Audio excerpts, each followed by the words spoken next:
A Coast for Christ. Mpano no ye radide. Inshona nyumo gino. Opanon impoto. Well, the Coast for Christ ministry is, to me, very exciting, as well as at times dire and painful.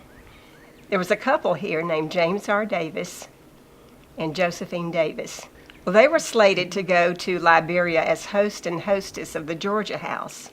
This was in 1986. And in 1987, Mr. Davis, Josephine Davis, and Mr. Gardner and his wife went to a football game at Baldwin High School.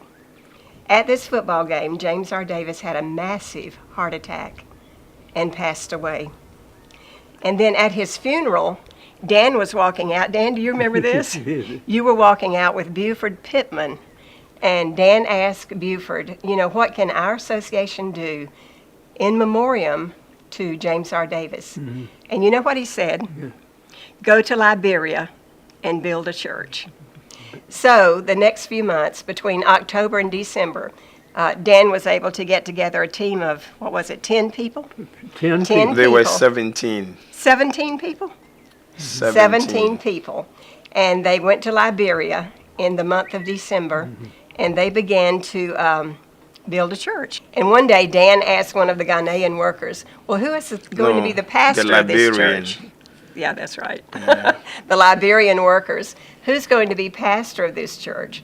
And the man said, well, here he comes now. That's Eddie Enim. And here comes Eddie with a big bag of cement on his head. Remember that, Dan? Yes. And Eddie says, Dan, let's sit down and have a Coke. Dan saw me coming with a 50-kilogram weight of cement on my head. And Dan couldn't believe that. And so he said, Eddie, just put it down and let's have some Coke and talk. It was a wonderful time. 3 years later, the war broke out in Liberia. And that was December 27th, 1989. You may ask the question how a Ghanaian could get to Liberia. Eddie Enim was running away from God, just as Jonah also was running away from God when he was commissioned to carry forth the gospel to the people along the coastal belt of Ghana.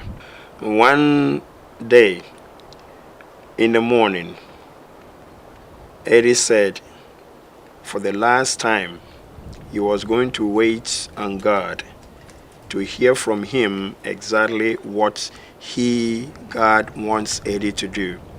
So Eddie fasted for 3 days. At the end of the 3 days, nothing really happened in Liberia. God did not speak, mm-hmm. and mm-hmm. Eddie was frustrated. On the 4th day of the fasting, Eddie took his Bible to have his devotion. Mm-hmm. And straight ahead, the voice came to Eddie that turned to Psalm 110 verse 4. Eddie turned to that psalm and it reads, I have sworn by myself after the order of Melchizedek that you are priest forever. Some glory, descended on him, and he found himself in the church from his house. He didn't know how he even got to the church. Mm-hmm. Here is this church. Eddie was sitting in the pew. Nobody was in the church. Nobody. It was midday, 12 noon. And Eddie was seated in the pew. Straight ahead of him was a man who was walking majestically towards him. He didn't know him. The man didn't know Eddie. Mm-hmm. But he came to Eddie and he told Eddie, do not run away from God. Yeah. Eddie was shocked for the second time that he thought he was running away from God in Ghana, he mm-hmm. thought he was running away from God in Liberia, and he thought he was running away from God in the church. Yes. So Eddie resolved mm-hmm. that he would do nothing but to obey the word of the Lord. And that is how it began. We didn't know what to do, how to meet, where to build a church. The church which sent me to this place did not have the means to put up a structure where these people will meet and worship. And that is how Dan Hodges came into the scene. One day, I wasn't on the field. I was moving to the church, and I heard that a team of missionaries had come from America to work with the Liberia Baptist Missionary and Educational Convention. And they asked what they could do.